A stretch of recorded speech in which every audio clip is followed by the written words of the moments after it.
इस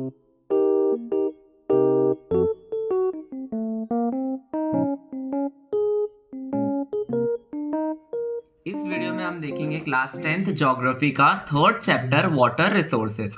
अभी तक हमने इस चैनल पे रिसोर्सेज जो पहला चैप्टर था रिसोर्सेज एंड डेवलपमेंट वो अपलोड कर दिया है। Second chapter forest and wild life वो भी अपलोड कर दिया है। थर्ड लेसन है ये वाटर रिसोर्सेज, बहुत मज़ेदार लेसन है। ज्योग्राफी में जब मेन बात आती है डिफ़िकल्टी की कि जो जो प्लेसेस का नाम दिया होता है उसको याद करना पड़ता है, तो वीडियो के साथ साथ मैं आपको याद कराते जाऊंगा, मैं खुद भी याद करते जाऊंगा आप लोगों के साथ साथ, तो अपन लोग अच्छी तरीके से ये सारी प्लेसेस को याद कर लेंगे एंड मेन जो कॉन्सेप्ट है इस चैप्टर के वो भी करते जाएंगे। देखो मैंने एनसीईआरटी के इस पीडीएफ में सारे फोटोज़ लगा रखे हैं, तो ताकि आप लोगों का हेल्प हो, एनसीईआरटी को भी लाइन बाय लाइन हम पढ़ते जाएंगे। तो पहला है, you already know that 3/4 of the water surface is covered with water. हम सभी को पता है 3/4 जो सरफेस है हमारे अर्थ की वो काय से कवर्ड है, वाटर से। But only a small proportion of its accounts for fresh water that can be use, that can be put to use. बिल्कुल हम सभी को पता है मोस्ट ऑफ द वाटर जो है वो है सॉल्ट वाटर, एंड जो हमारा फ्रेश वाटर है वो उसका बहुत ही कम 2 से 3% है, और उसमें से भी हमारा मेजॉरिटी ग्लेशियर्स में जमा हुआ है। 0 पॉइंट समथिंग हमारे पास अभी भी ड्रिंकिंग फॉर्म या फिर यूजेबल फॉर्म में है। The fresh water is mainly obtain from surface run of. Surface run of हमने वाटर साइकिल में पढ़ा है। जिस तरह से बारिश आती है, बारिश के कारण जब बारिश आती है तो वो पहाड़ों पे गिरती है, इन पहाड़ों से जो वो नीचे आती है तो वो मिनरल्स के साथ अपना पानी नीचे लेकर आती है।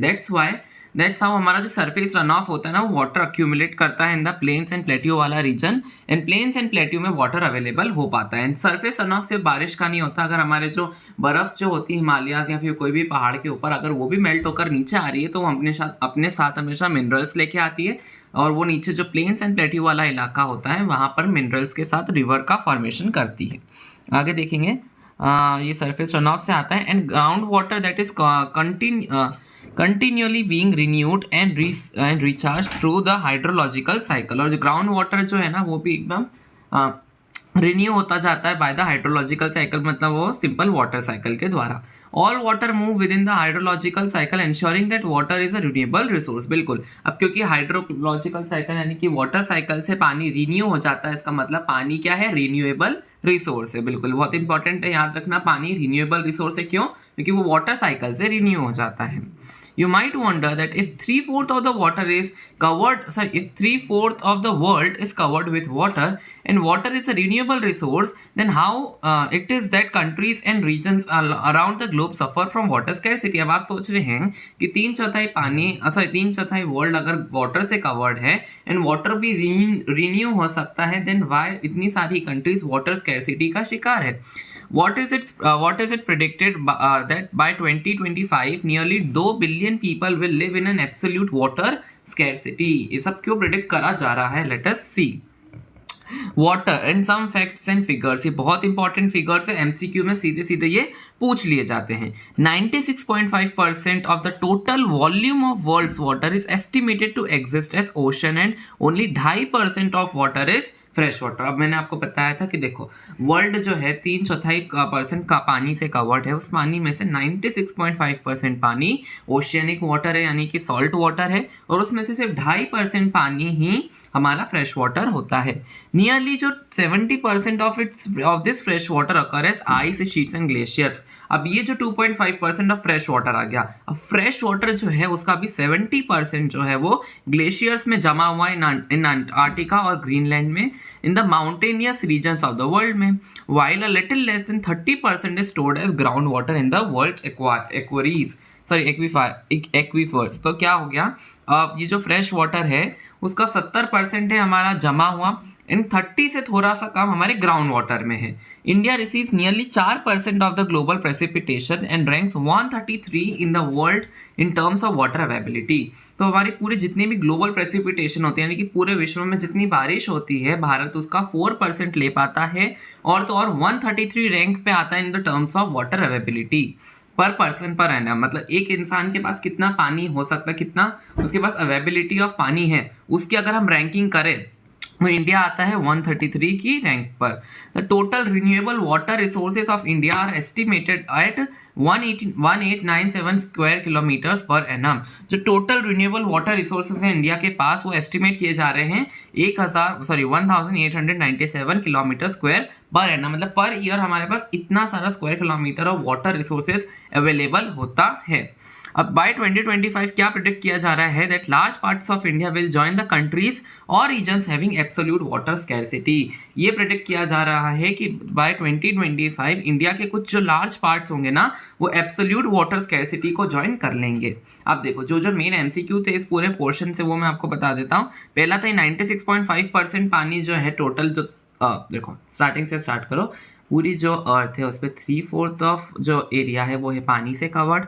उस पानी में से 96.5% है सॉल्ट वाटर एंड 2.5% है फ्रेश वाटर। अब उस 2.5% फ्रेश वाटर में 70% है ग्लेशियर्स में एंड 30 से थोड़ा कम है ग्राउंड वाटर में। ठीक है, आगे बढ़ेंगे। इंडिया जो है उसके पास 4% ग्लोबल प्रेसिपिटेशन आती है एंड इंडिया 133 रैंक में आता है एज पर कि किसी एक इंसान के पास कितना पानी होता है पर साल में। एंड इंडिया की जो टोटल रिन्यूएबल वाटर रिसोर्सेस है वो कितनी है 1897 किलोमीटर स्क्वायर पर एनम। इतनी उनके पास एस्टिमेटेड पानी की वो है रिसोर्सेस है। एंड 2025 से क्या प्रिडिक्ट किया जा रहा है कि लार्ज पार्ट ऑफ इंडिया जो है ना वो वाली कंट्रीज ज्वाइन कर लेगा जो जिनके पास पानी बिल्कुल नहीं है, एब्सोल्यूट वाटर स्कैरसिटी। ये सारे एमसीक्यू आएंगे। अब वाटर स्कैरसिटी क्या होता है? Of course shortage of water को कहा जाता है water scarcity. The moment we speak of water shortages we immediately associates it with regions having low rainfall of those that are drought prone. अब जैसे हमारे दिमाग में वाटर स्कैरसिटी नाम आता है, हमारे दिमाग में एक ऐसा रीजन आता है जहाँ बारिश बहुत कम होती होगी एंड जहाँ पे बिल्कुल सूखा पड़ा हुआ है ना। We instantaneously visualise the deserts of Rajasthan and women balancing many matkas earthen pots and used for collecting and storing water and traveling long distances to get water। तो इसमें ये लिखा हुआ है कि हम जब भी वाटर स्कैरसिटी शब्द को सुनते तो हमारे दिमाग में एक ऐसा इलाका आता है जहाँ बिल्कुल बारिश नहीं होती एंड वहाँ पर सूखा पड़ा है, जैसे कि राजस्थान में हमको ऐसी महिलाएं दिख रही जिनके हाथ में मिट्टी के मटके हैं एंड वो उसको पानी को लेकर जा रही है, जहाँ पानी है जिस इलाके में वहाँ से पानी लेके अपने घर को वो लेकर जा रही हैं। ठीक है, ऐसा हमारे दिमाग में विजुअलाइज होता है।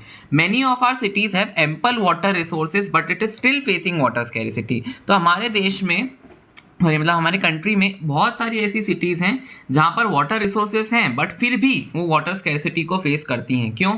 Water scarcity may be an outcome of large and growing population. बहुत इंपॉर्टेंट, वाटर स्कैरसिटी मतलब किसके वजह से होता है? जो हमारे इंडिया में इतनी लार्ज एंड ग्रोइंग पॉपुलेशन है उसके कारण वाटर स्कैरसिटी बहुत ज़्यादा बढ़ती जा रही है। And consequent greater demands for water. बिल्कुल, अब पॉपुलेशन ज़्यादा होगी तो of course greater demands of water होगी, दैट इज़ वाई हमारी वाटर स्कैरसिटी हो रही है। And unequal access to it. तो मतलब जो लोगों के पास एक्सेस है वो तो कर ही हैं, बट जो रूरल एरियाज में रहते हैं उनके पास इतनी एक्सेस नहीं है पानी की। A large population requires more water not only for domestic use but also to produce more food. Of course अब पानी जो है हम खाना बनाने के लिए भी यूज़ किया जाता है, भले हमको सब्जियों को धोना हो या फिर खुद सब्जी को बनाना भी हो तो उसमें भी पानी का यूज़ होता है। That is Y large population जो है ना मतलब उनके पास खाना बनाने का ही पानी नहीं, तो सोचो डोमेस्टिक यूजेस का पानी कहाँ से आएगा उनके पास। Hence, to facilitate higher food grain production, water resources are being overexploited to expand irrigated areas for dry season agriculture। बिल्कुल, जब ड्राई सीजन एग्रीकल्चर का मतलब है जब गर्मी में जब गर्मी आ जाती है तो खेत को ओवर इरीगेटेड करा जाता है, वाटर का बहुत ज़्यादा वहाँ पर एक्सप्लॉइटेशन होता है। That is Y majority of the water at the time of dry season यानी समर खेती में चला जाता है। दैट इज़ वाई लोगों के पास बहुत कम पानी आता है। Irrigated agriculture is the largest consumer of water. बिल्कुल, जहाँ पर वाटर एग्रीकल्चर में जो इरीगेशन लगती है ना वही सबसे ज़्यादा वाटर को कंज्यूम करती है, मतलब वही सबसे ज़्यादा पानी का यूज़ होता है काय में फार्म में इरीगेशन के लिए। अब कॉजेज ऑफ वाटर स्कैरसिटी बहुत ज़्यादा इंपॉर्टेंट क्वेश्चन है, 5 मार्क्स का आने वाला है कि वाटर स्कैरसिटी क्यों होती है। पहला point overpopulation, second point over exploitation excessive use and unequal access of water, third point है हमारा low rainfall and seasonal variations, चौथा पॉइंट है इंटेंसिव अर्बनाइजेशन एंड इंडस्ट्रियलाइजेशन। बिल्कुल, इंडस्ट्रियलाइजेशन में भी वाटर का यूज़ होता है, that is why water scarcity होती है। लैक ऑफ प्लानिंग बहुत इंपॉर्टेंट है, अगर हम प्लान ढंग से नहीं करेंगे यूजेज ऑफ वाटर को then of course water waste होगा। एंड वाटर पोल्यूशन सबसे इंपॉर्टेंट। अब देखो ये सब मैंने आपको मेन की फैक्टर्स बताए हैं, इसके आगे 2 या 3 लाइनें अपने मन से लगा देना, ऐसे नहीं लिख लिख के आ जाना कि causes of water pollution are first overpopulation, second पे बढ़ जाओ, नहीं, ओवर पॉपुलेशन को ढंग से डिस्क्राइब करेंगे। If there are more number of people in a country then the uses of water will be more and that's why it will lead to water scarcity. ऐसा पूरा 3-4 लाइनें उसके आगे लिख के आनी है। The need of the hour is, अब हमको क्या जरूरत है कि वाटर स्कैरसिटी ना हो, to conserve and manage water resources, बिल्कुल ताकि हम उसको बचा सकें, मैनेज कर पाए वाटर रिसोर्सेज को। To safeguard ourselves from health hazards, बिल्कुल हेल्थ हजार्ड से अपने आप को बचाना। To ensure food security, continuation of our livelihoods and productive activities, and to prevent degradation of our natural ecosystem। बिल्कुल हमको अभी इस समय हमको क्या क्या करने की ज़रूरत है, वाटर रिसोर्सेज को बचाना है, अपने आप को हेल्थ हजार्ड से बचाना है, फूड सिक्योरिटी रखनी है एंड हमारा जो नेचुरल इकोसिस्टम है उसे डिग्रेडेशन से बचाना है। हमको ये 4 चीज़ें अभी करने की बहुत ज़्यादा ज़रूरत है। Over exploitation and mismanagement of water resources will impoverish this resource and cause ecological crisis that may have profound impact on our lives। बिल्कुल अगर अभी हम इसका ओवर एक्सप्लॉयटेशन करेंगे, इसको मिसमैनेजमेंट से यूज़ करेंगे, दैट ऑफ कोर्स हमको फ्यूचर में इसका अंजाम देखना पड़ेगा कि किस तरह से हमारा बिल्कुल वो क्या बोलते हैं वाटर रिसोर्सेज बहुत कम बचेगी एंड देन हमको बहुत दिक्कत होगी फ्यूचर में। दस water scarcity may be an outcome of large and growing population, जैसे मैंने बताया, in consequent greater demands for water and unequal access to it। A large population means more water, not only for domestic use but also to produce more food. Hence, to facilitate higher food grain production, water resources are being overexploited to expand irrigated areas and dry season agriculture। You may have seen in many television advertisements that most farmers have their own wells and tube wells in their farms for irrigation to increase their produce। But have you ever wondered what this could result in? That it may lead in falling of groundwater levels, adversely affecting water availability, that food security of the people। बिल्कुल देखो, हमने most of the TV advertisements में देखा है कि farmers के पास खुद का वेल और ट्यूब वेल्स होती हैं, तो वो अपने वेल से, उनका ही कुआं है, वो तो जितना चाहे पानी निकाल के यूज़ कर सकते हैं अपनी फील्ड में। इसके कारण क्या होता है कि बहुत ज़्यादा अंडर जो ग्राउंड वाटर लेवल होते हैं ना वो डिक्रीज होती जाती है। इन ग्राउंड वाटर अगर कम होगा ना तो ओवरऑल वाटर कम होता जाएगा, जिसके कारण हमको बहुत दिक्कत होती है। Post independent India witnessed intensive industrialisation and urbanisation. बिल्कुल जैसे हमारा आज़ाद हुआ था इंडिया, उसके एकदम बाद हमने बहुत ज़्यादा इंडस्ट्रियलाइजेशन देखा, यानी कि बहुत सारी इंडस्ट्रीज़ बन रही थी इंडिया में, एंड अर्बनाइजेशन देखा कि बिल्कुल सब जगह अर्बनाइजेशन आ रहा था कि सब मतलब डेवलप होने लग गया था। Creating vast opportunities for us, बिल्कुल सब लोगों के पास बहुत सारी अपॉर्चुनिटीज़ आने लग गई। Today large industrial houses are as commonplace as the industrial units of many MNCs, multinational corporations। The ever-increasing number of industries have made matters worse by entering pressure on existing freshwater resources। बिल्कुल अब जितनी ज़्यादा industries आती जा रही है ना, ये वाटर रिसोर्सेज पे इसका और ज़्यादा उसकी जो उसकी हालत है वो कम ख़राब होती जा रही है, क्योंकि जितनी ज़्यादा इंडस्ट्रीज होगी उतना ज़्यादा वाटर लगेगा एज रॉ मटीरियल, जो उसको बिल्कुल मतलब और जितना वाटर रिसोर्सेज है उसको और डिप्लीट कर देगा। Industries apart from being heavy users of water also require power to run them. Much of this energy comes from hydroelectric power. Today in India hydroelectric power contributes approximately 22% of the total electricity produce. बिल्कुल बहुत important MCQ है कि India में जो hydro electric power होती है ना वो 22% यूज़ करी जाती है as a total electricity produced. Moreover multiplying urban centres with large and dense populations and urban lifestyles have not only added to water and energy. बहुत इंपॉर्टेंट है, पानी जो है ना इंडस्ट्रीज का बहुत बेसिक रॉ मटेरियल होता है, वो यूज़ करते हैं पानी को, और इंडिया में 22% हाइड्रो इलेक्ट्रिसिटी तो बनाई जाती है एज टोटल इलेक्ट्रिसिटी प्रोड्यूस्ड में से। ठीक है, ये इंपॉर्टेंट यहाँ था इस वाले पेज पे से। अगला देखेंगे क्या था, energy requirements but have further aggravated the problem। If you look into the housing societies or colonies in the cities, you would find that most of these have their own groundwater pumping devices to meet their water needs। अब अगर हम ज़्यादातर घरों में देखेंगे तो हमारे घरों में मोटर होती है खुद ही की, जो ग्राउंड वाटर को पंप, मतलब ये ग्राउंड वाटर वाला ये बोरिंग का बात हो रही है यहाँ पे। हम मोस्ट ऑफ द घरों में देखेंगे तो वहाँ पे बोरिंग खुदी हुई रहती है, जो उनके घर में पानी की ज़रूरत को पूरा करती है। Pumping devices to meet their water needs. Not surprisingly, we find that fragile water resources are being overexploited and have caused their depletion in several of these cities। बिल्कुल इसी के कारण जो हम बोरिंग का पानी होता है उसको ओवर एक्सप्लॉयटेशन करके, ओवर यूज़ करके ग्राउंड वाटर को कम करते हैं। आगे देखेंगे। So far we have focused on the qualitative aspects of water scarcity, sorry quantitative, qualitative नहीं क्वांटिटेटिव। तो अभी तक हमने देख लिया कि क्वांटिटी ऑफ वाटर किस तरह से अफेक्ट हो रहा है। अब हम देखेंगे क्वालिटेटिव एस्पेक्ट। अभी तक हमने देखा कि हमारे पास इतना पानी है, जिसका इतना पानी हम यूज़ करते हैं, इतना पानी किसी इस तरीके से बर्बाद हो रहा है, ग्राउंड वाटर डिप्लीट हो रहा है। बट अब हम फोकस करेंगे क्वालिटी ऑफ वाटर, ठीक है। Now let us consider another situation where water is sufficiently available to meet the needs of the people, but the area still suffers from water scarcity. This scarcity may be due to bad quality of water. पानी बहुत available है but पानी की जो quality है वो गंदी है। That is why हमको वापस से वाटर स्कैरसिटी से गुजरना पड़ेगा। Lately there have been a growing concern that even if there is ample of water to meet the needs of people, much of it may be polluted by domestic and industrial waste, chemical, pesticides and fertilizers। ऐसा क्यों होता है? क्योंकि देखो हमारे पास पानी बहुत है लेकिन वो पल्यूट हो जाता है। किसके कारण? डोमेस्टिक वेस्ट डाल देते हैं, इंडस्ट्रीज अपना वेस्ट डाल देती, केमिकल से पेस्टिसाइड फर्टिलाइजर्स पानी में मिक्स होकर पानी को पल्यूट कर देते हैं। वो पानी किसी भी यूज़ में आप नहीं ले सकते, ना डोमेस्टिक यूज़ में, ना पीने के काम में, कहीं पे भी यूज़ नहीं कर सकते क्योंकि वो हजार्डस हो जाएगा ह्यूमन यूज़ के लिए। दैट इज़ वाई हमारे अगर पानी की क्वालिटी ख़राब हो जाएगी, I think so slide repeat हो गई, हाँ, तो अगर पानी की क्वालिटी ख़राब हो जाएगी तो भी हम उसका यूज़ नहीं कर पाएंगे और वो जो देश है वो वाटर स्कैरसिटी यानी पानी की कमी में चला जाएगा। अब आते हैं हम multipurpose river projects and integrated water resources management. ये बहुत बढ़िया टॉपिक है। अब मल्टीपर्पस प्रोजेक्ट्स क्या होते हैं? डैम्स होते हैं। अब डैम्स को मल्टीपर्पस प्रोजेक्ट्स क्यों बोला जाता है? बहुत अच्छा क्वेश्चन है, क्योंकि जो डैम्स होते हैं ना वो वेरियस चीज़ें प्रोवाइड करते हैं। इतनी सारी मल्टीपल चीज़ें डैम्स प्रोवाइड करते हैं, दैट इज वाई उनको मल्टीपर्पस रिवर प्रोजेक्ट्स भी बोला जाता है। अभी हम देखेंगे क्यों।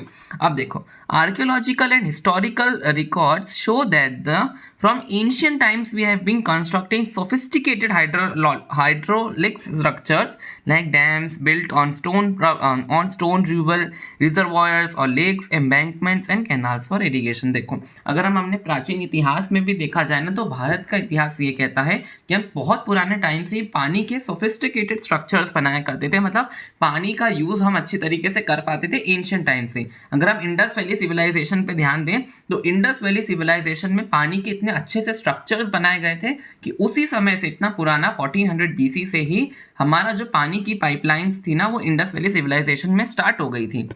इन सभी लोगों के घर में पानी पहुंच जाता था। उन्होंने रिजर्वॉयर की टेक्निक्स अपनाई थी, पानी को किस तरह से स्टोर किया जाता है उन्होंने वहां से स्टार्ट करा था। Not surprisingly we have continued this tradition in modern India, बिल्कुल, by building dams in most of our river basins. अब उन्हीं की टेक्निक्स को हम अभी अपने मॉडर्न ट्रेडिशंस में भी यूज़ किया जाता है, मॉडर्न इंडिया में भी यूज़ करा जाता है।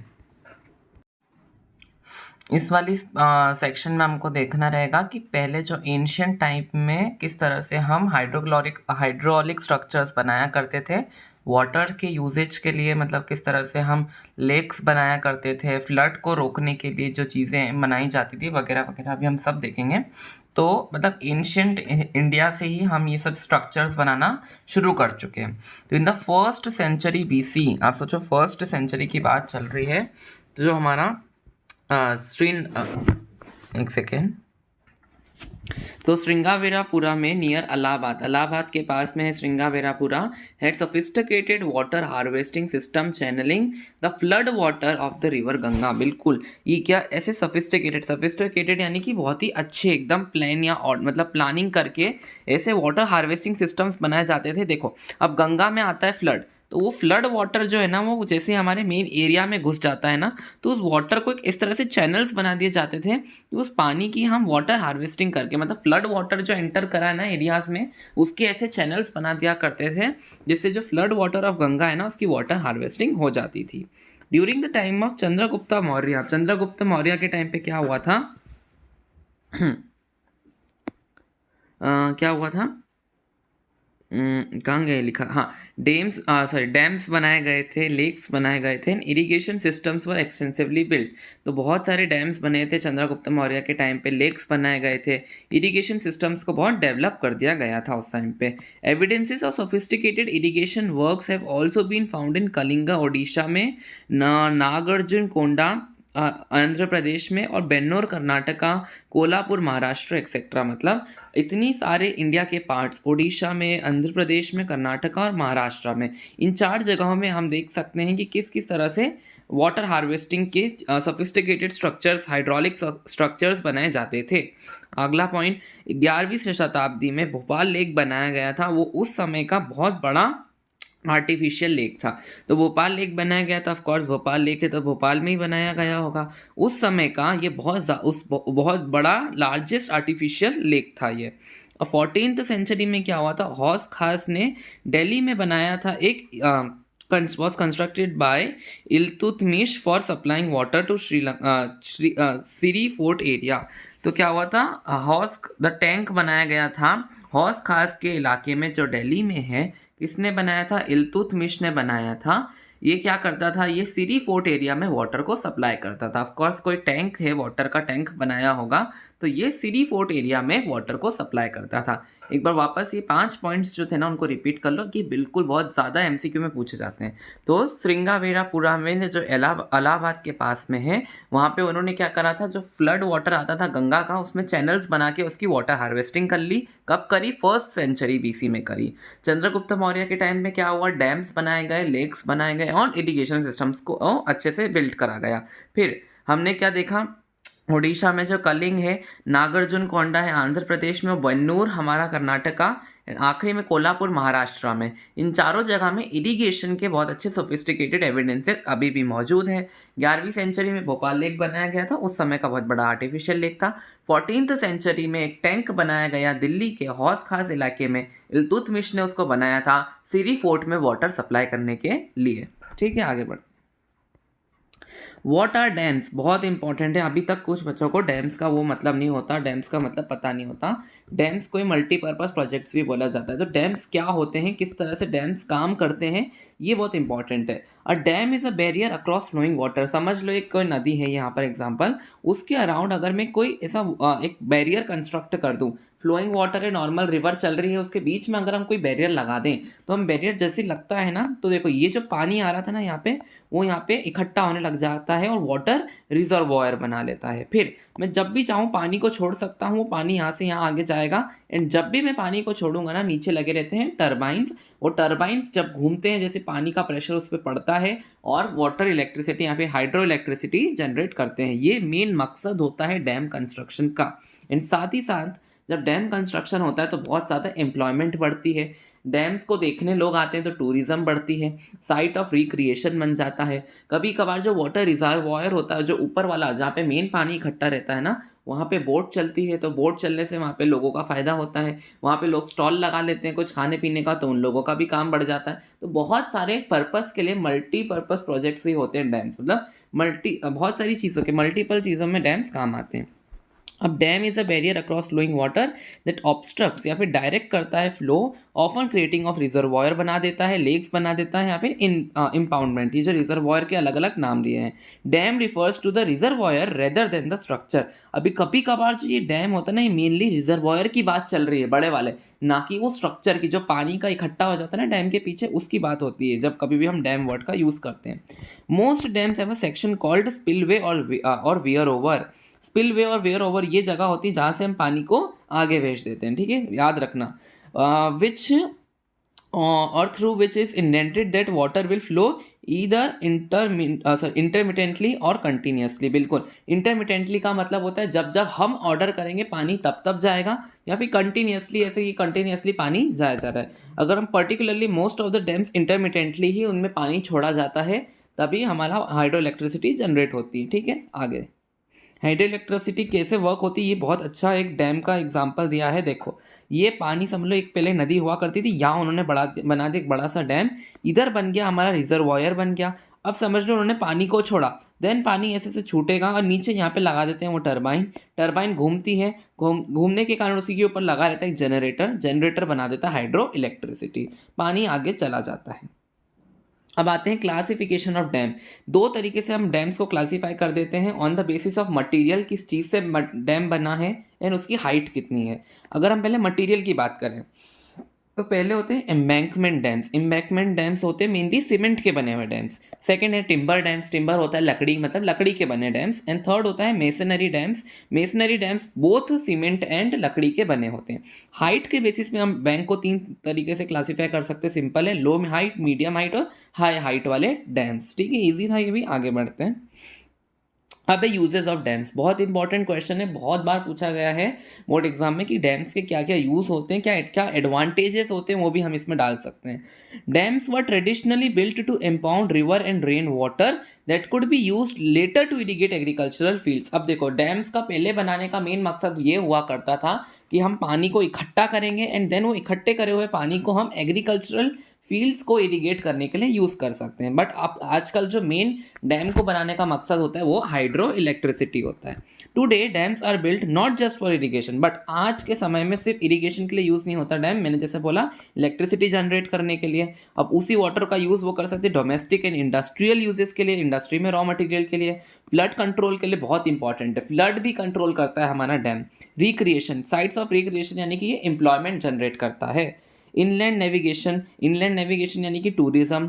फिश ब्रीडिंग, बिल्कुल एक्वेटिक एनिमल्स जो है ना, मेनली रिजर्वायर में फिश ब्रीडिंग का ये कहना है कि वहाँ पे वो मछली पकड़ सकते हैं, या फिर फिश ब्रीडिंग मेनली ये नहीं कहना चाह रहा है कि वो फिश की ब्रीडिंग होकर वहाँ पे मोर फिशेस ग्रो हो जाती। इसका मतलब है कि वो चाहे तो मेन रिजर्वायर से जो हमारे फिशर्स होते हैं वो वहाँ से फिश को लेकर अपना क्या बोलते हैं एक नया बिजनेस खोल सकते हैं फिश को सेल करके।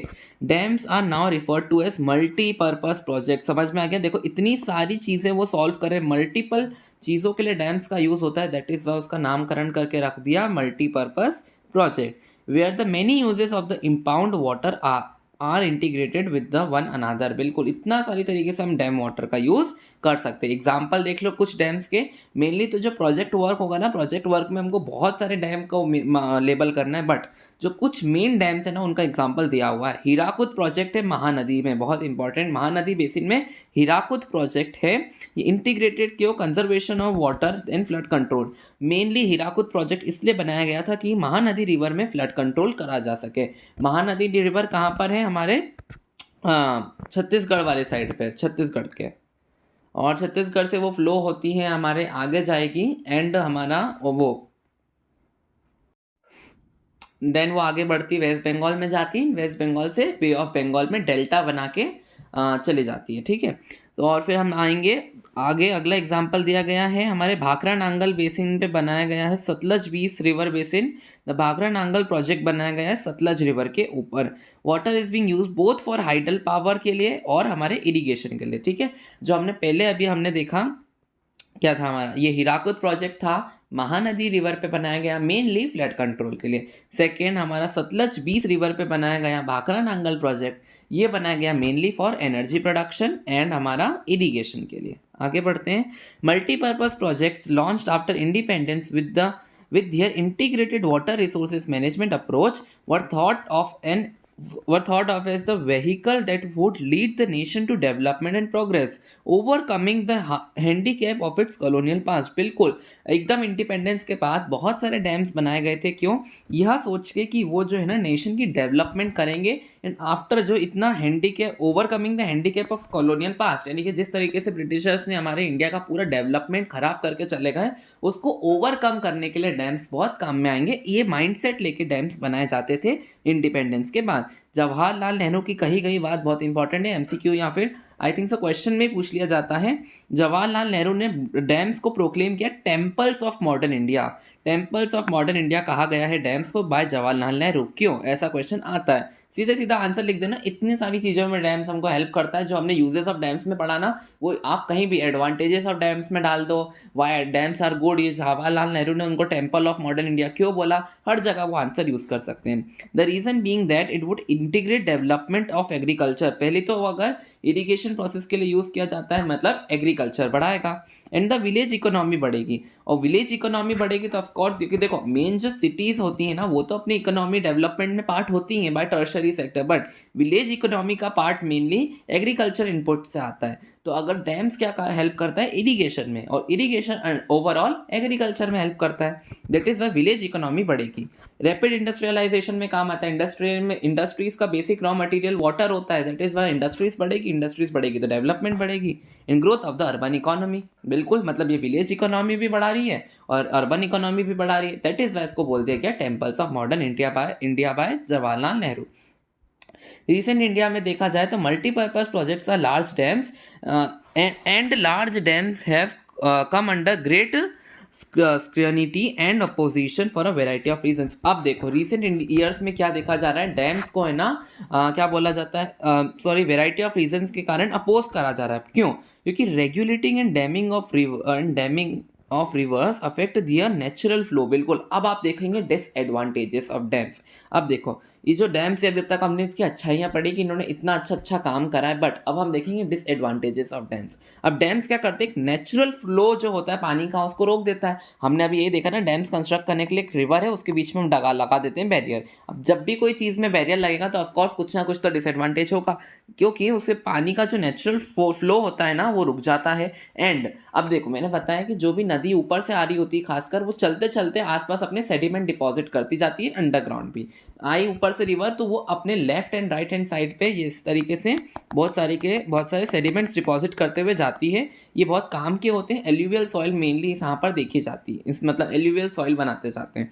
बट अगर देखो ये अगर हम पानी को रोक देंगे तो ये जो पार्टिकल्स होंगे ना, ये नदी के अंदर ही सेडिमेंट होने लग जाएंगे, और नदी के अंदर होने लग जाएंगे तो बहुत मोटी लेयर बना लेंगे सेडिमेंट्स की पानी के अंदर ही। And excessive sedimentation at the bottom, जैसा मैंने बताया, of the reservoir resulting in rockier stream beds and poor habitats for the river aquatic life. बिल्कुल, पर ये फिर अगर बहुत ज़्यादा सेडिमेंट अगर पानी के अंडरग्राउंड इकट्ठा हो जाएगा ना तो एक्वेटिक लाइफ पे इफेक्ट पड़ेगा, वो मर भी जाएंगे।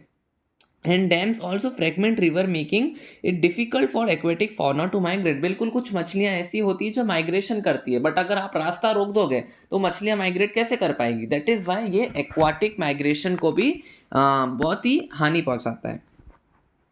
आगे ये बता दिया, स्पेशली फॉर स्पॉनिंग और the reservoirs that are created on the flood plains also submerge the existing vegetation and soil leading to its deposition over a period of time. जो फ्लड प्लेन्स पे बनाए जाते हैं वहाँ की सॉइल की भी हालत ख़राब कर देते हैं dams.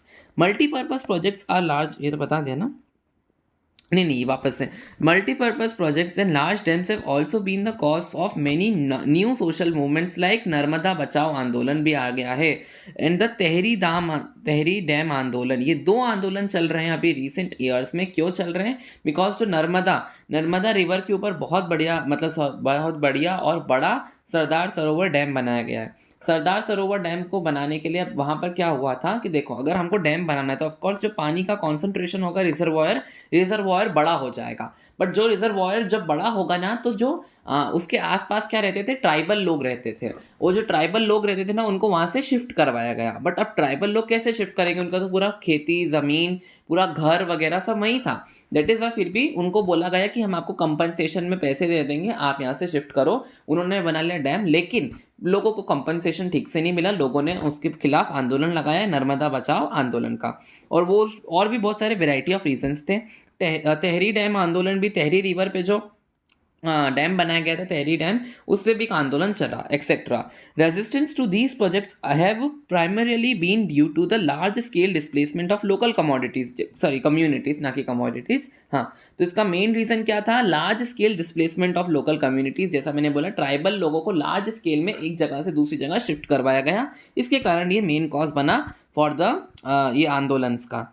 Local people often had to give up their land. बिल्कुल, जहाँ पे उनका पूरा खेती ज़मीन वहीं पर थी तो वो कैसे छोड़ के जा सकते हैं। Livelihood and their meagre access and control over resources for the greater good of the nation.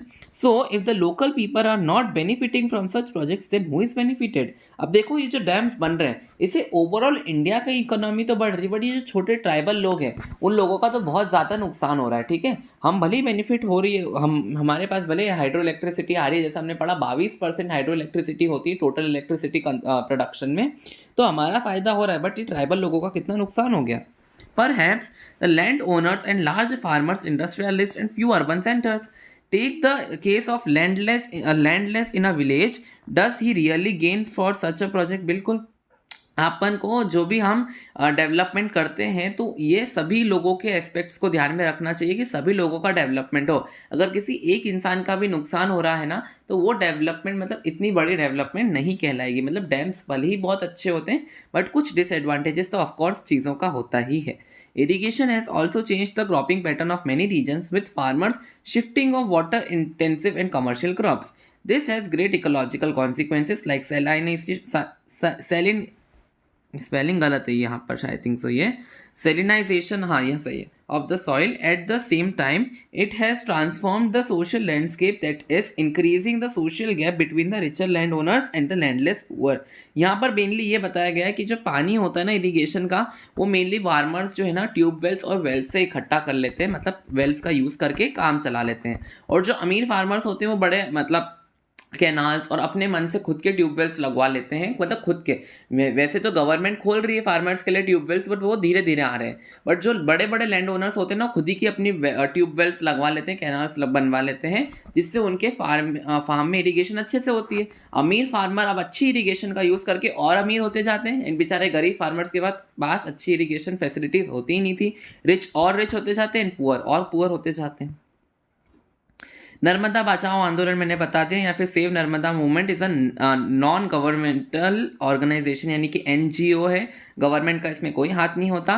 That mobilise tribal people, farmers, environmentalist and human right activists against the Sardar Sarovar dam being built across the Narmada river in Gujarat. किसने ये NGO movement start करा है? वो वाले tribal लोगों ने जो वहाँ पे मूव करे, फार्मर ने, एनवायरमेंटलिस्ट और ह्यूमन राइट एक्टिविस्ट, मतलब जिन लोगों को लगता है कि ह्यूमन राइट एक्टिविस्ट यानी कि मतलब अच्छे लोग जो थे ना वहाँ के, उन लोगों ने वहाँ पे हेल्प करी, इस आंदोलन को और चलाया। उन लोगों के लिए जस्टिस नहीं मिल पाया उन लोगों को, वहाँ की जो ट्राइब रहती थी। It originally focused on the environmental issues related to trees that would be submerged under the dam water. बिल्कुल, बहुत सारे प्रेशियस एंड क्वालिटी ट्रीज थे, जैसे डैम बना तो वो डैम वाटर के नीचे सबमर्ज हो गए।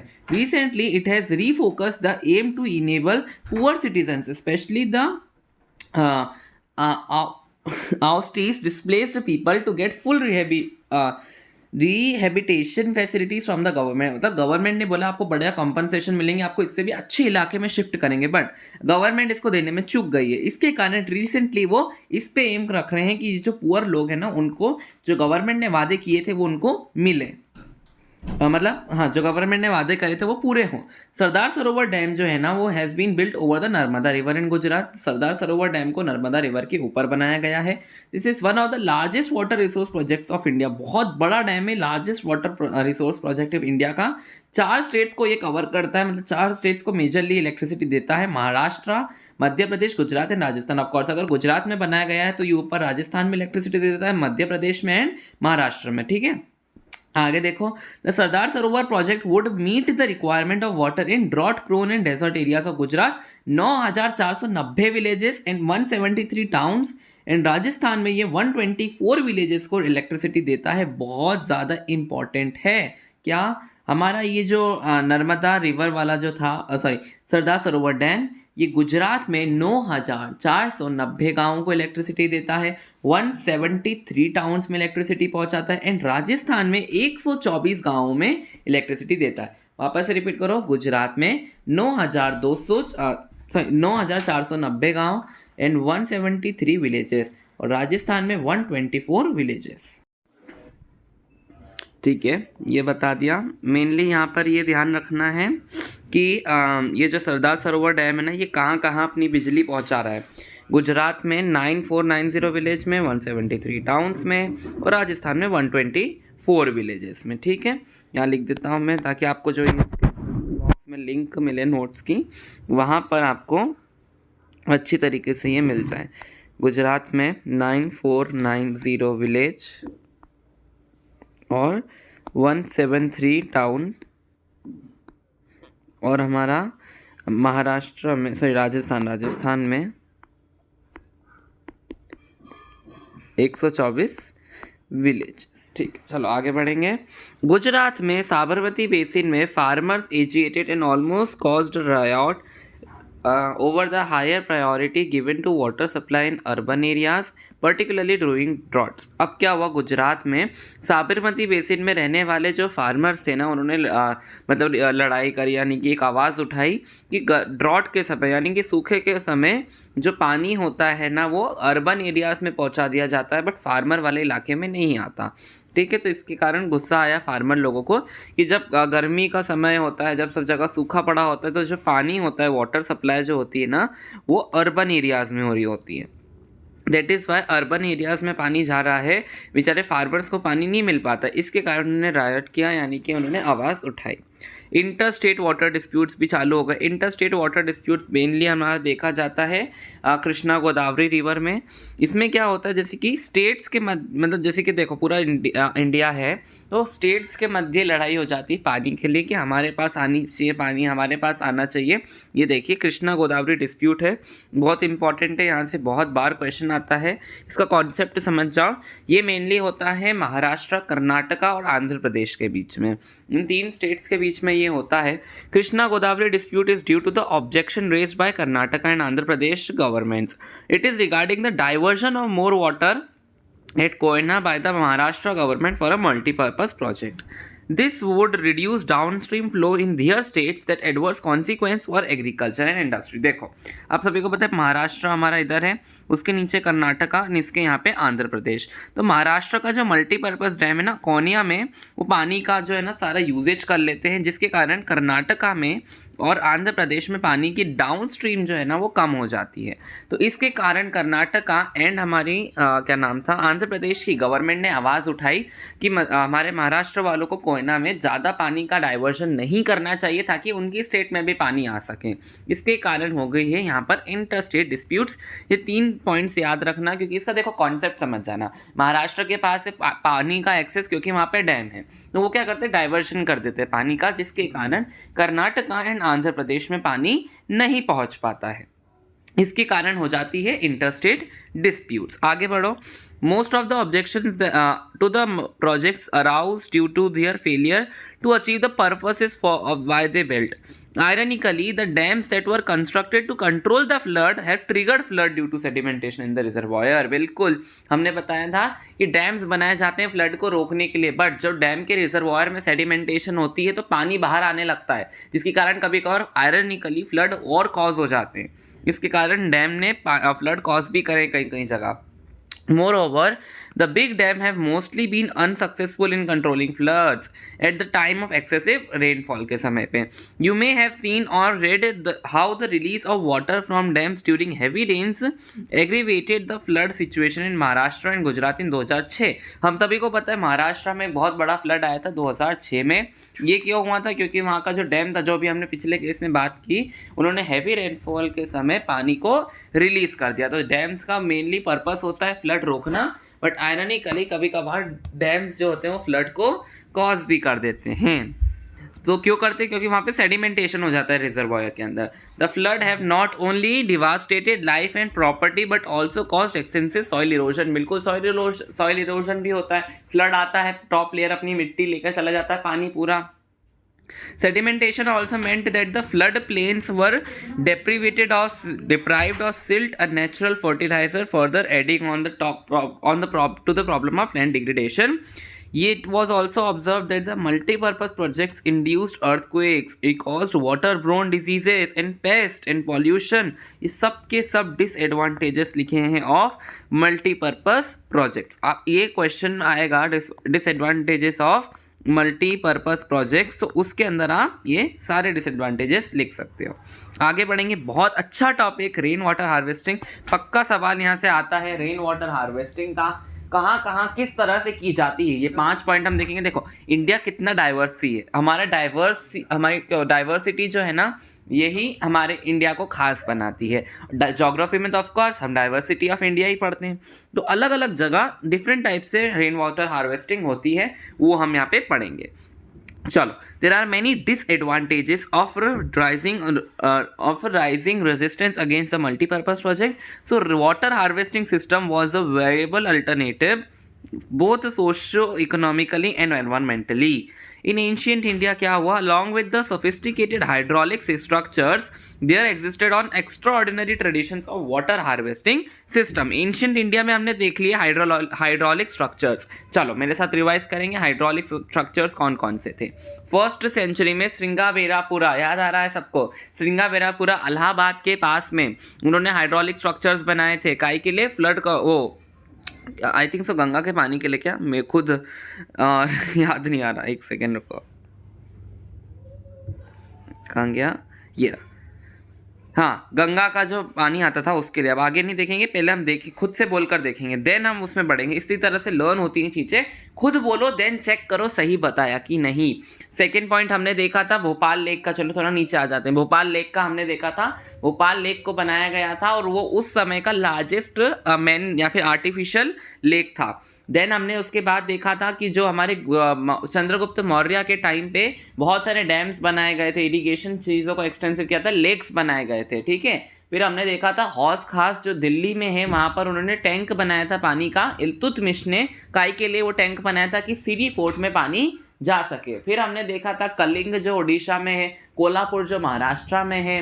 उसके बाद हमारा और कौन कौन सी 2 जगह थी, वहाँ पे नागार्जुन कोंडा आंध्र प्रदेश में जो था। एंड आखिरी चौथा भी कोई सा था ना, I think so, Andhra Pradesh में था। एंड बेन्नूर कर्नाटका। ये 4 चीज़ों में हमने एक्सटेंसिव सोफिस्टिकेटेड इरिगेशन सिस्टम्स देखे थे। कितने अच्छे से हो गया। 11वीं सेंचुरी में भोपाल लेक, 14वीं सेंचुरी में टैंक बनाया गया था। चलो आगे बढ़ेंगे, जहाँ थे हम एंशियंट टाइम के हाइड्रोलिक स्ट्रक्चर्स हमने वापस से रिवाइज कर लिए। अब हम देखेंगे एंशियंट टाइम पे ना वाटर हार्वेस्टिंग सिस्टम भी चालू हो गए थे। People had in depth knowledge of rainfall regimes and soil types and developed wide ranging techniques to harvest rain water. लोगों में बहुत अक्ल थी रेनफॉल किस तरह से, रेजिम्स यानी कि रेनफॉल रेजिम्स के बारे में, सॉइल टाइप्स के बारे में। इसके कारण उन्होंने अलग अलग टेक्निक्स बना ली थी रेन वाटर हार्वेस्टिंग की। Ground water, river water and flood water in keeping with the local ecological conditions and their waste needs. Floods का हमें सब पता हुआ है। यहाँ पर एक फोटो दिया हुआ है एनसीईआरटी में, हेवी रेन ड्रॉन्स कोलकाता। यहाँ पर फ्लड के बारे में दिया हुआ है, बेसिक्स सेफ्टी प्रिकॉशंस लिखे हैं। ये मैं आप खुद रीड कर सकते हैं, इसको रीड करने से टाइम वेस्ट होगा। रूफटॉप रेन वाटर हार्वेस्टिंग सबसे basic type of rain water harvesting होती है। कॉमनली कहाँ प्रैक्टिस की जाती है, कॉमनली प्रैक्टिस की जाती है ये राजस्थान में। काय के लिए? ड्रिंकिंग वाटर को बचाने के लिए। कुछ नहीं होता है, हम बचपन से पढ़ते आ रहे हैं, बारिश होती है छत पे, उसको एक पाइप से कलेक्ट कर लिया जाता है, लास्ट में एक स्टोरेज टैंक बनाया जाता है अंडरग्राउंड, वहाँ पे पानी चला जाता है। कभी कभार यहाँ बीच में वो फिल्टर लगा देते ताकि अगर छत से कोई गंदगी भी आ गई हो तो वो पानी के साथ मिक्स ना हो। आगे बढ़ो। इन हिल एंड माउंटेन, बहुत इंपॉर्टेंट। देखो ये पहला हमारा था कि किस तरह से रूफ टॉप रेन वाटर। अब सेकंड देखो हिल में रेन वाटर हार्वेस्टिंग कैसे होती है। In hill and mountainous regions people build diversion channels like the guls और kuls of the western Himalayas. West यानी कि हमारा लद्दाख साइड में, कश्मीर वाला इलाका, वहाँ पे क्या लोग बनाते हैं, गुल्स एंड कुल्स, ताकि वो जो पानी जो है ना उसको डाइवर्ट कर सके। जैसे पानी आ रहा है, विलेज में घुस रहा है, तो उसको डाइवर्ट करके अलग जगह दिशा दे देते हैं।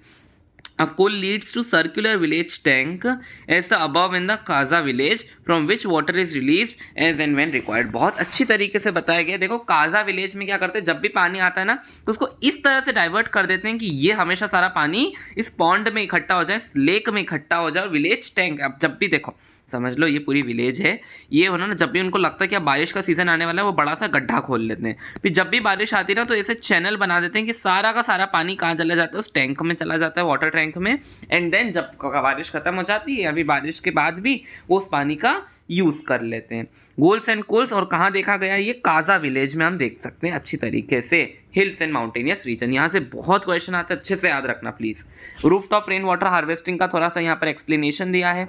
Rooftop rain water is collected by PVC pipe filtered using sand and bricks. बिल्कुल सैंड एंड ब्रिक्स से ये फिल्टर कर देते हैं। Underground pipe takes water to sump for immediate uses. जो अंडरग्राउंड पाइप्स होते हैं ना, तो वो क्या करते हैं, पाइप्स जो ये देखो ये है हमारा टैंक, की अंडरग्राउंड पाइप से ये ऊपर कनेक्टेड होता है, मतलब घर के अंदर ही पाइप चले जाते हैं ताकि हम उसका इमीडिएट यूज कर सकें पानी का। Excess water from sump is taken to the well. फिर water from the well recharges the underground water and take water from the well later. बिल्कुल, देखो कभी कभार ये जो पानी होता है ना, ये वेल में भी इकट्ठा कर देते हैं। ये जितना भी रेन वाटर आता है ना, यहाँ पे पास में कुआं बना दिया, ये रेन वाटर कुएं में इकट्ठा हो जाता है, जो अंडरग्राउंड वाटर जो होता है ना, उसकी भी कॉन्सेंट्रेशन बढ़ाता है। आगे देखेंगे, तो आगे देखेंगे, चलो। In flood plains of Bengal people developed inundation channels to irrigate their fields. Indo Gangetic plains के बारे में देखो, रुक, मैं कहाँ से शुरू करना चाहिए इसमें, हाँ। तो देखो बंगाल के फ्लड प्लेन्स में क्या हुआ, लोगों ने इनअंडेशन चैनल्स बनाए और फिर उससे उन्होंने अपनी फील्ड को इरिगेट करा। देखो इस तरह से वो इंडो गैंगेटिक प्लेन्स की बात हो रही है, वो यहाँ पर इस तरह से एम्बैंकमेंट बना लिया करते थे और यहाँ पूरा फ्लड प्लेन्स का पानी इकट्ठा कर लेते थे। फिर थोड़ा सा एम्बैंकमेंट में अगर जरा सा भी छेद किया जाए तो ये पानी को वो अपनी फील्ड्स में यूज कर लेते थे। तो ये है कॉन्सेप्ट बंगाल्स इनअंडेशन चैनल्स का। Flood water enter the field through the inundation channels. तो ये कैनाल, सॉरी, तो ये ऐसे कैनाल हुआ करते हैं, यही इनअंडेशन कैनाल्स कहलाते हैं। वो इस तरह से एम्बैंकमेंट बना लेते थे। एम्बैंकमेंट में अगर जरा सा भी छेद करेंगे तो पानी हमारी फील्ड के अंदर आ जाता था। Carrying not only rich silt but also fish, थोड़े बहुत फिशेस भी आ जाते थे, which is formed through these canals into the lakes and tanks to water to feed on the larvae of mosquitoes. This helps to check malaria in this region. बिल्कुल, जो fish थी ना वो गंदे मॉस्किटोज को खा लेती थी, जिससे फील्ड को नुकसान नहीं होता था। बंगाल के फ्लड प्लेन्स में क्या हो गए, इनंडेशन चैनल्स बनते हैं। आगे देखो, in arid and semi arid regions में क्या होता है, खादिन और जोहात का यूज हुआ जाता है।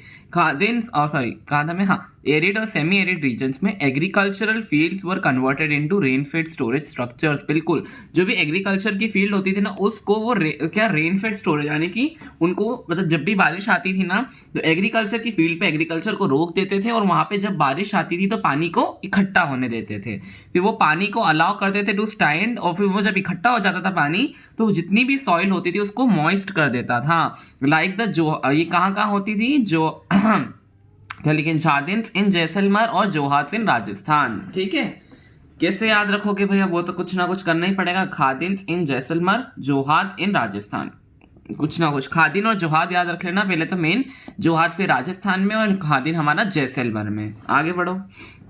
The tanks could be as large as a big room. अब ये टैंक्स की बात कर रहे हैं, वाटर टैंक्स, ठीक है। तो इतने बड़े एक बड़े रूम के जितने बड़े होते थे टैंक्स। वन हाउस होल्ड, ये देखो सारे इंपॉर्टेंट एमसीक्यूज हैं यहाँ पर। इन क्या लिखे, फेलोडी had a tank that was 6.1 meter deep and 4.27 meter long and 2.4 meter wide। 2.44 देखो, मतलब वो 6.1 मीटर वाइड था, मतलब नीचे की तरफ, एंड कितना लंबा था, 4.27 मीटर्स, एंड हमारा वो 2.44 मीटर। देखो स्क्वायर, क्यूब इमेजिन करो, ऐसा क्यूब था, क्यूब की वो हो रही है ना, हाँ। तो ये उसकी 4.27 ये हो गई, ये 2.44 और ये हो जाएगी 6.1। इस तरह से वो क्यूब था। The tankas were part of the well developed roof top rain water harvesting system and were built inside the main house या फिर और द कोर्टयार्ड। बिल्कुल, जो roof top rain water harvesting करते हैं ना, तो उसके लिए स्टोरेज स्ट्रक्चर्स बनाए जाते हैं। तो वो कभी कभार घर के अंदर भी बनाए जा सकते हैं, कभी कभार घर के बाहर। They were connected to the sloping roofs of the houses through a pipe. Rain falling on the rooftop would travel down the pipe and stored। बिल्कुल, ये पाइप से कनेक्टेड होते हैं ताकि जो भी रूफ से पानी आ रहा होगा ना, ये पाइप से टंकास में स्टोर हो सके। The first spell of rain was usually not collected। बिल्कुल, जो पहली बारिश का पानी होता था ना, उसको ज्यादातर कलेक्ट नहीं किया जाता था। क्यों? जो कि वो पूरा पानी जो है ना, वो पाइप्स और छत को क्लीन करता है, तो वो गंदा पानी होता है। तो पहली रेन वाटर का पानी कलेक्ट नहीं होता है। क्यों नहीं होता है? क्योंकि वो छत को साफ कर देता है एंड पाइप्स को साफ करता है। The rain water from the subsequent showers was then collected. बिल्कुल, in the semi-arid and arid regions of Rajasthan, particularly in Bikaner, Phalodi and Barmer, almost all the houses traditionally had underground tanks. बिल्कुल, हमने एक तो फेलोडी का example देखा ही, इतना 6 metre 4 metre और 2 metre लंबा 6x4x2 का क्यूबॉइड जितना बड़ा मीटर का टैंक वहां पर है। और कहाँ कहाँ, बीकानेर में और बारमर में भी यहाँ पर बहुत सारे बड़े बड़े टैंक्स बनाए जाते थे for storing drinking water. Advantage of storage water in tankas, बहुत कॉमन सेंस की बात है। आपके क्या एडवांटेज रहेंगे? The rain water can be stored in the tankas till the next rainfall, making it an extremely reliable source of drinking water when all other sources are dried up। जब देखो आपने पानी को संभाल कर रखा एंड जब गर्मी का समय आया, जब पानी बिल्कुल भी नहीं, तब आप उस टंकास के पानी को यूज कर सकते हो। Many households constructed underground rooms adjoining the tanka to beat the summer heat as it would keep the room cool। बिल्कुल अंडरग्राउंड टंकास इसलिए प्रेफर करते हैं लोग क्योंकि अगर गर्मी का समय आएगा जिसके कारण पानी इवेपोरेट ना हो जाए। रेन वाटर या फिर पालर पानी भी बोला जाता है, as commonly refers in these parts is considered the purest form of natural water. देखो रेन वाटर को पालर पानी भी बोला जाता है और ये purest form of natural water कहलाता है। आगे आओ, declining rooftop rain water harvesting in western Rajasthan. बिल्कुल वेस्टर्न राजस्थान में धीरे धीरे रूफटॉप रेन वाटर हार्वेस्टिंग कम होती जा रही है। Reason, availability of plenty of water due to the perennial Indira Gandhi canal. बिल्कुल अब वहां पर क्या थोड़ा बहुत पानी आना शुरू हो गया इंदिरा गांधी कैनाल के वजह से। दैट इज वाई लोग जो है ना रूफटॉप रेन वाटर हार्वेस्टिंग को थोड़ा कम कर रहे हैं। दो some houses still maintain the tankas since they do not like the taste of tap water। बिल्कुल जो इंदिरा गांधी कैनाल के कारण टैप वाटर का टेस्ट जो है ना वो कुछ लोगों को पसंद नहीं आता है। दैट इज वाई वो अभी भी roof top rain water harvesting कर रहे हैं।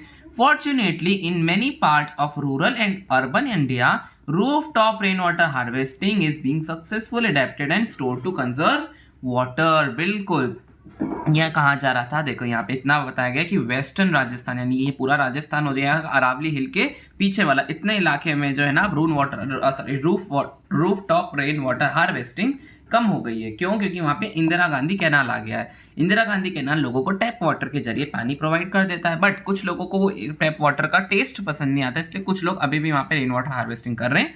लास्ट में लिखा हुआ है कि roof top rain water harvesting बहुत सक्सेसफुल चीज़ है पानी को स्टोर करने के लिए एंड कंजर्व करने के लिए। तमिलनाडु बहुत ज़्यादा इंपॉर्टेंट एमसीक्यू है ये वाला, बहुत बार पूछा गया है ये, बहुत आईएमपी लगा लो। तमिलनाडु एक पहला स्टेट है इंडिया में जिसने roof water rain water harvesting structure को कंपलसरी कर दिया है सारे घरों में। There are legal provisions to punish the defaulters, अगर जो नहीं करेगा ना उसको मिलेगी पनिशमेंट। ठीक है। इन गेंडाथुर, a remote backward village in Mysuru, Karnataka, villagers have installed in their households rooftop rainwater harvesting system to meet their water need। गेंडाधुर नाम का एक विलेज है मैसूरू कर्नाटका में, जहां पर विलेजर्स ने खुद ने अपने घरों में रेन वाटर हार्वेस्टिंग के लिए रूफटॉप रेन वाटर हार्वेस्टिंग को अडेप्ट करा है।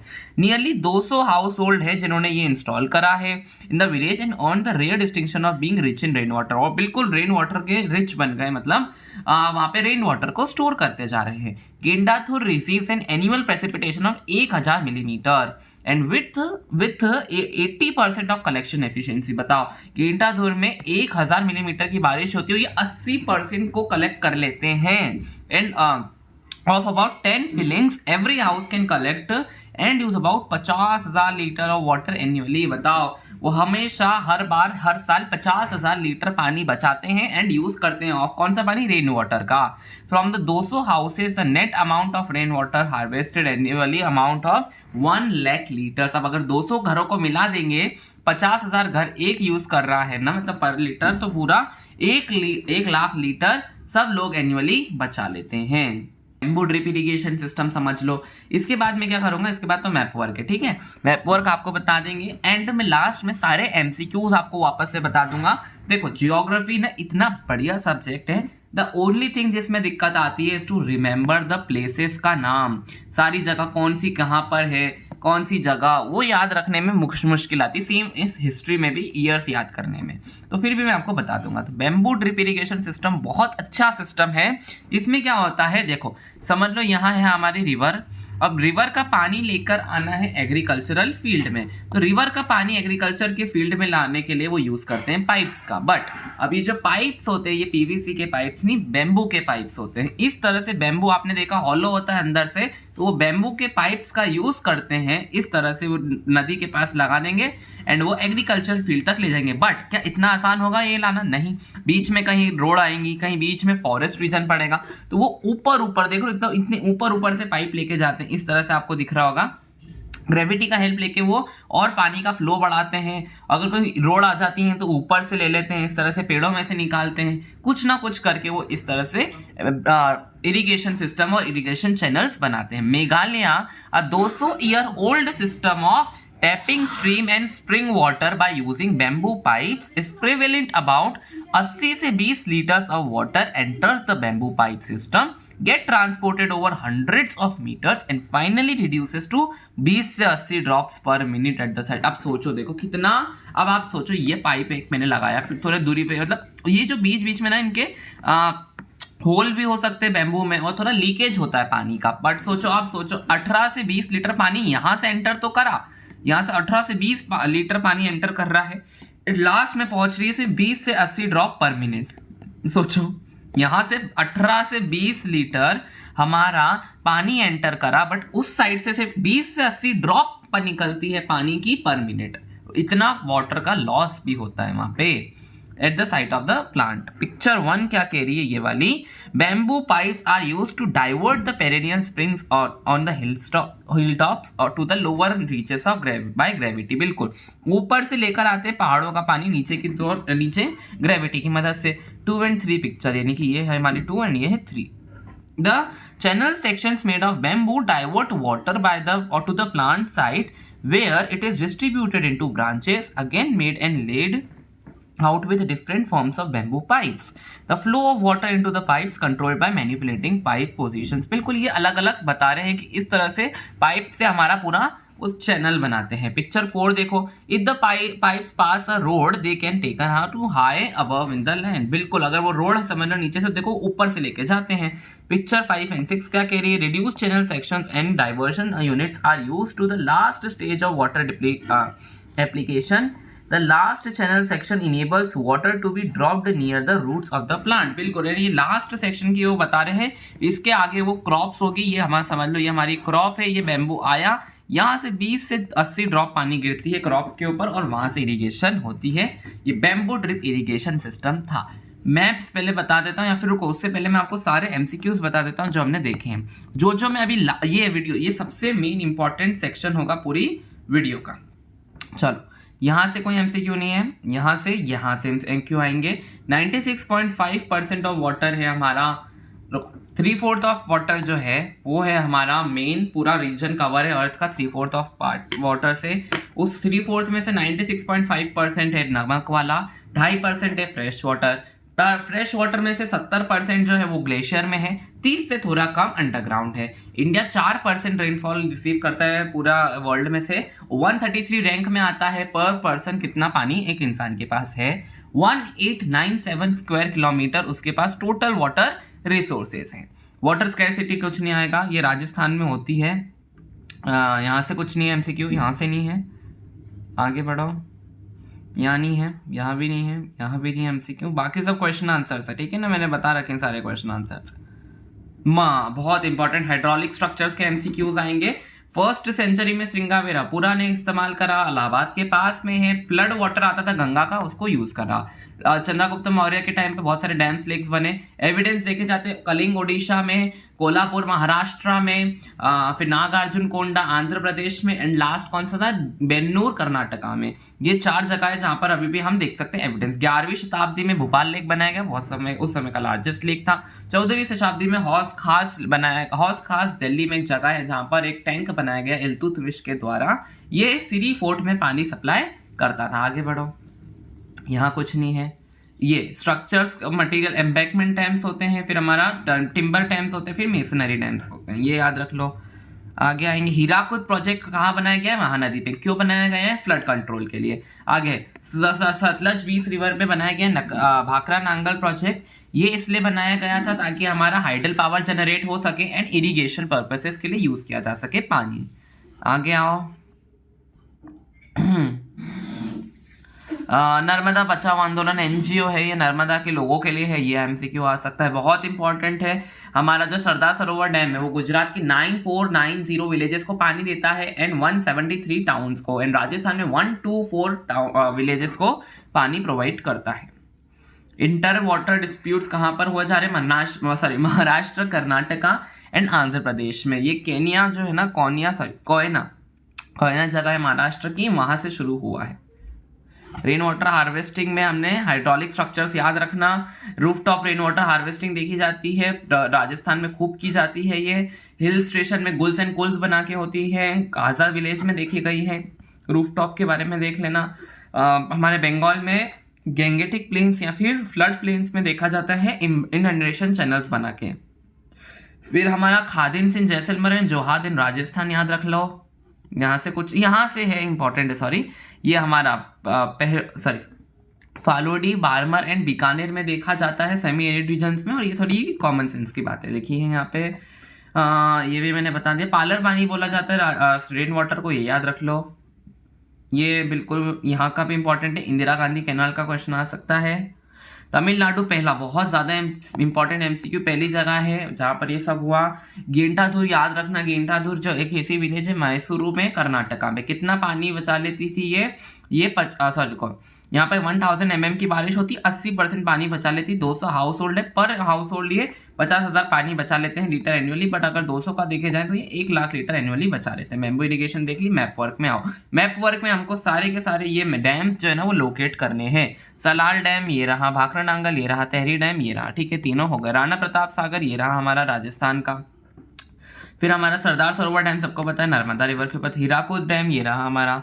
आ गया नागार्जुन सागर एंड हमारा तुंगभद्रा डैम, बिल्कुल बहुत इंपॉर्टेंट है। सारे डैम्स आपको यहाँ पर मार्क करने पड़ेंगे, ये डैम्स का क्वेश्चन आ सकता है।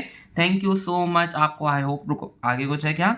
Rain water harvesting in Shillong देख लो, हाँ ये इंपॉर्टेंट है। Roof top rain water harvesting is the most common practices in Shillong, Meghalaya, Cherrapunji इन क्या लिखा है यहाँ पे, मौसिनराम, हाँ।